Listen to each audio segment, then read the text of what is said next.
In this video, we will get to know how to design a YouTube video thumbnail just in 2 minutes using Canva. Alright, so just go to create a design and here you type YouTube thumbnail and here's the ratio 1280 by 720. Go for it. You can color this one. Just go to the background here and color anything you like. And for me, technology represents like blue color. That's alright. And in the meantime, I can just go to design and choose any niche. For example, my niche is technology and yours could be food as well. Like if you go for food and you will find so many templates there, and I'm gonna go for tech. That's it. Choose any of these one here, drag this one to timeline. Here you can modify this one and import your own picture. Here you can upload your own picture, your own stuff, whatsoever you are gonna indicate. There are so many of them I have uploaded in the past. So I'm gonna go for the Canva logo first.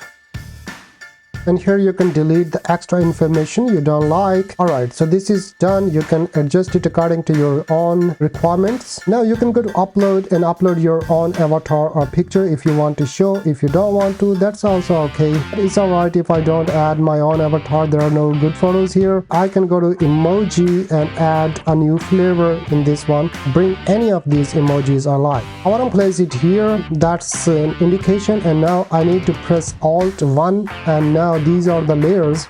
I can bring this one down and that's it. This one is now backside. I can make it a little bit smaller like this and maybe more smaller, and it will be like that. And now I can bring this one to the right side and this one as well. You can also go to photos and here you can type something like excited emojis and you can find this one and choose these one or copyright free pictures here. I drag this one to this place, and now once again I need to go to edit and remove the background of these emojis. Now I can make it smaller, sure that your thumbnail is not way more messy so people are not clicking on that. Now your thumbnail is ready, and just go to share option and now download, and here you can download a PNG or a JPG. I'm gonna go for the PNG and download. That's it. Save it in your gallery. Alright, press save button, and once again, if you don't know how to get the Canva Pro for lifetime, then hit me up. I'll see you in the next video. Bye bye.